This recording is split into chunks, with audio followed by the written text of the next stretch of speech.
नमस्कार दोस्तों, स्वागत है आपका हमारे हॉरर पॉडकास्ट शो में। फिलहाल हम आपके सामने प्रस्तुत हैं एक बार फिर एक रोचक और हॉरर कहानी लेके। तो वीडियो के अंत तक बने रहिएगा क्योंकि कहानी बहुत ही इंटरेस्टिंग है और पूरा सुनिएगा। तो चलो कहानी को स्टार्ट करते हैं। यह कहानी ऐसे परिवार की है जिसमें एक पति पत्नी और उसका एक छोटा बेटा होता है। साथ ही उस परिवार में उस बच्चे के दादा दादी भी साथ रहते थे। इस परिवार में मोहन ही ऐसा था जो कमाने बाहर जाता था और उसकी पत्नी घर का सारा काम करती थी। मोहन के जो बच्चा था उसका नाम बिट्टू होता है। वह बहुत शरारती होता है और उसकी उम्र यूं करीब 6-7 साल के आसपास रही होगी। वह अपने माता पिता से तो बहुत प्यार करता ही था, साथ में वह अपने दादा दादी से भी बहुत प्यार करता था। लेकिन एक समय की बात है, यह सब कुछ वैसा नहीं रहने वाला था जैसा अभी खुशहाल दिख रहा होता है।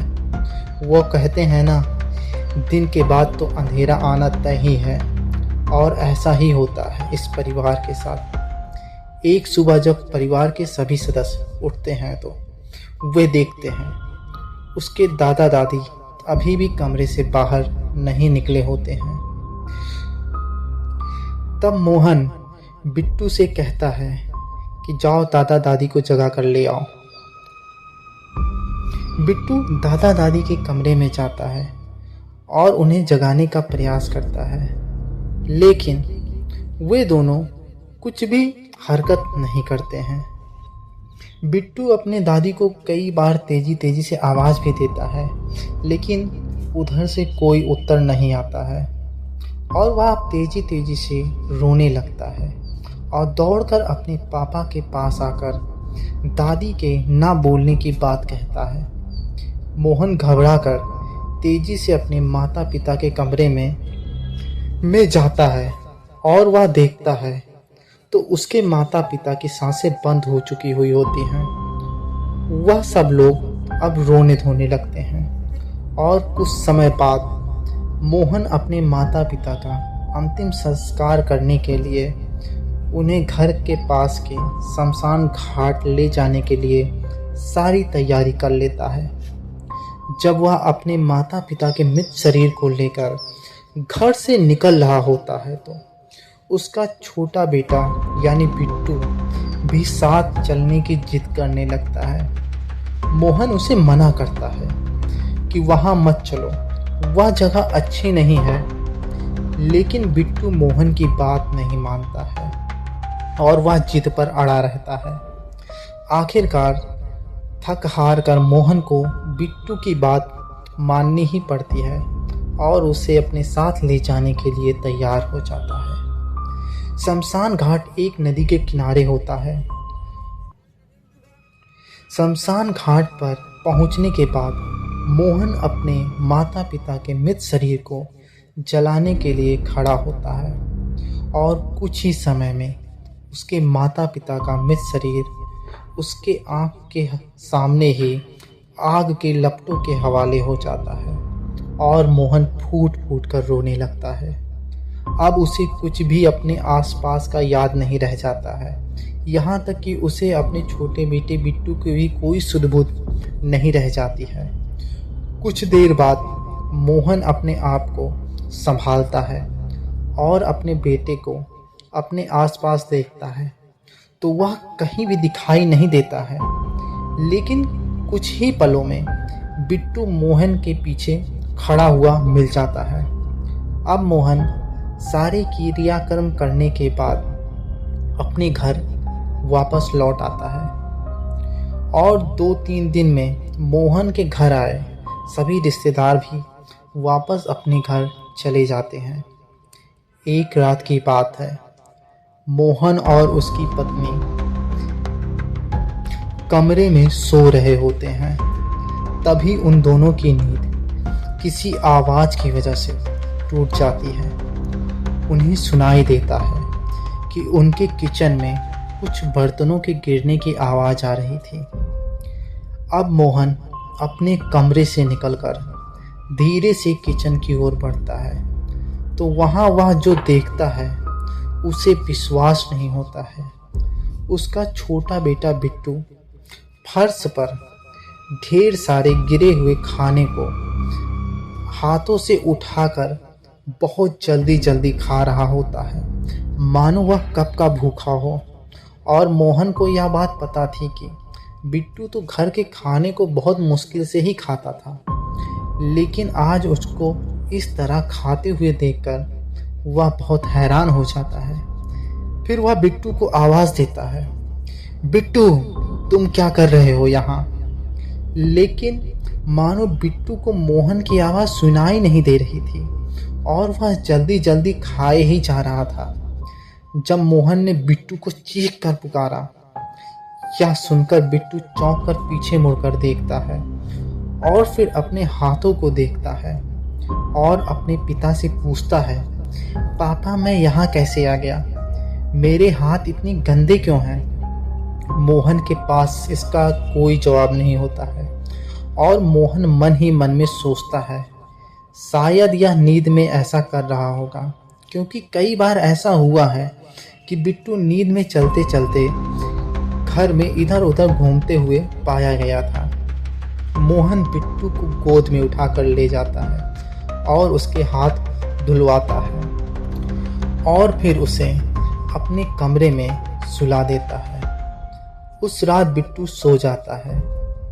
अगली सुबह बिट्टू की माँ उठकर पूजा पाठ करके आरती की थाली पूरे घर में घुमा रही होती हैं, लेकिन जब वह थाली बिट्टू के सामने पहुंचती है तो बिट्टू वहां से तेजी से भाग जाता है। बिट्टू की माँ ने सोचा शायद वह शरारत कर रहा है, इसलिए वह वहां से भाग गया है।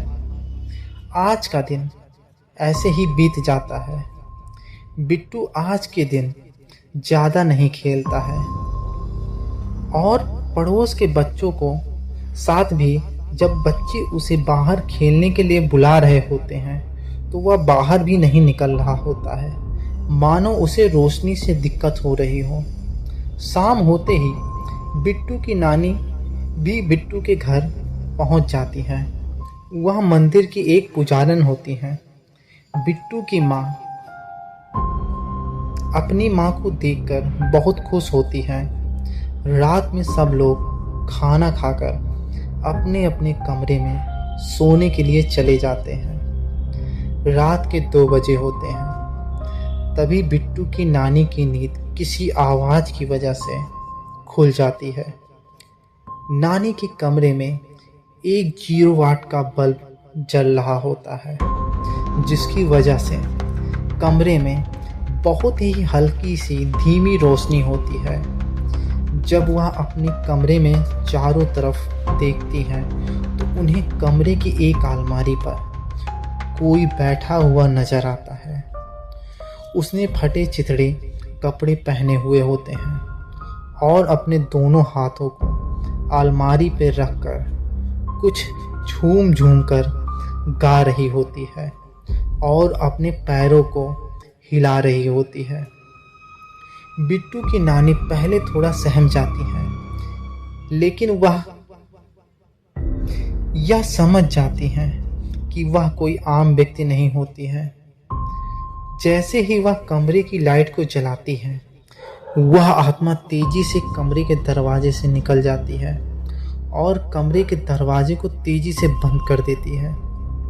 बिट्टू की नानी ने सोचा इस बात को वह सुबह सबके सामने रखेंगी और वह फिर सोने के लिए चली जाती हैं। उनकी आंख लगे हुए कुछ ही समय होता है, तभी उन्हें अपने ऊपर एक अजीब सा भार महसूस होता है। जब उनकी आंखें खुलती हैं तो उन्हें अपने ऊपर करीब 1 फीट की ऊंचाई पर एक चुड़ैल हवा में उनकी तरफ मुंह किए हुए लटकी हुई होती है और वह उन्हें देखकर कुटिल तरीके से मुस्कुरा रही होती है। बिट्टू की नानी अपने बिस्तर से हिलने का बहुत प्रयास कर रही होती हैं, लेकिन वह हिल नहीं पाती है। तभी उनका हाथ अपने बिस्तर पर एक रुद्राक्ष की माला पर पड़ता है। जैसे ही वह माला उनके हाथ में आती है, वह चुड़ैल चीखती हुई वहां से भाग जाती है। अब बिट्टू की नानी बहुत ही डरी हुई होती हैं और वह अपने पास रखे हुए पानी की बोतल से पानी पी ही रही होती है। तभी उन्हें घर में किसी की खेलने की आवाज़ आती है। जब वह बरामदे में देखती है तो बिट्टू किसी के साथ खेल रहा होता है। वह हवा में तेजी तेजी से ऊपर नीचे हो रहा होता है, मानो उसको कोई हवा में ऊपर फेंक रहा हो। तभी उसे बरामदे में बिट्टू के माँ और पिता भी आ जाते हैं और यह सब देखकर वह दोनों बहुत ही भयभीत हो जाते हैं। उनको समझ नहीं आ रहा होता है कि यह सब क्या हो रहा है। लेकिन बिट्टू की नानी अब समझ जाती हैं कि बिट्टू को किसी साये ने अपने वश में कर लिया है। अब वह अपने हाथ में रुद्राक्ष की माला लेकर बिट्टू के सामने पहुंचती हैं। तभी बिट्टू हवा में लटकते हुए अपनी नानी को घूरने लगता है और एक अजीब सी भयानक हंसी हंसता है। बिट्टू की नानी रुद्राक्ष की माला को बिट्टू के सामने करते हुए पूछती हैं, कौन है तू और तुमने इसे अपने वश में क्यों कर रखा है? वह आत्मा कोई जवाब नहीं देती है और सिर्फ हंसे जा रही होती है। दरअसल बात क्या होती है कि जिस दिन बिट्टू के दादा दादी को शमशान में जलाया जा रहा होता है, उसी समय उसी दिन बिट्टू को एक औरत उसे शमशान घाट से दूर ले जाती है और उसे काफ़ी खिलाती भी है और उसको कुछ खाने के लिए भी देती है, जिसको बिट्टू ने खा भी लिया होता है। असल में वह कोई सामान्य स्त्री नहीं होती है, बल्कि उस शमशान की एक भटकती हुई चुड़ैल होती है और वह बच्चों को ही अपना शिकार बनाती थी। और इस बार उस चुड़ैल ने अपना शिकार बिट्टू को बनाया होता है। अब बिट्टू की नानी कुछ मंत्रों का उच्चारण करने लगती है, जिससे वह चुड़ैल बिट्टू के अंदर से कहती है, बुढ़िया तू यहाँ से चली जा, नहीं तो तेरा मरना तय है। तू कितनी भी कोशिश कर ले, लेकिन तू इसे बचा नहीं सकती है। दूसरे ही पल बिट्टू मासूमियत से अपने माता पिता से उसे बचाने के लिए कहता है और कहता है, मम्मा मुझे बहुत दर्द हो रहा है, मुझे अंदर से बहुत तनाव हो रहा है, मुझे बचा लो प्लीज। तभी फिर बिट्टू के अंदर से वही शैतानी आवाज़ निकलती है और वह तेजी तेजी से हंसता है। यह सब देखकर उसके माता पिता बहुत ही बेचैन हो जाते हैं और वह उसे बचाने के लिए आगे बढ़ते हैं। लेकिन बिट्टू की नानी ने उन दोनों को रोक दिया और कहा, यह आत्मा तुम्हारे साथ छल कर रही है, तुम दोनों इसकी बात को ध्यान मत दो।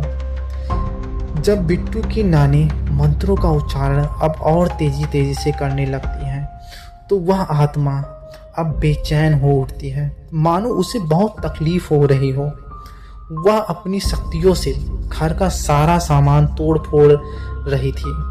तभी बिट्टू की नानी ने तेजी से बिट्टू के हाथ को अपने हाथ से पकड़कर उसके गले में रुद्राक्ष की माला डाल दी और भोलेनाथ का नाम लेकर चुड़ैल को बिट्टू के शरीर को छोड़ने के लिए कहती हैं और कुछ ही देरी में वह आत्मा बिट्टू के शरीर से निकल जाती है और बिट्टू बेहोश होकर जमीन पर गिर जाता है। बिट्टू की नानी तुरंत बिट्टू के हाथ में एक अभिमंत्रित धागा बांध देती है और कहती हैं, किसी भी हालत में यह धागा खुलना नहीं चाहिए जब तक मैं एक पूजा संपन्न न कर दूं। और उसी रात बिट्टू की नानी ने उस घर में एक पूजा संपन्न की। अब उस पूजा की वजह से बिट्टू का जीवन उस चुड़ैल से बच जाता है। तो यह थी कहानी आज के हमारे हॉरर पॉडकास्ट की। तो आपको कहानी कैसी लगी?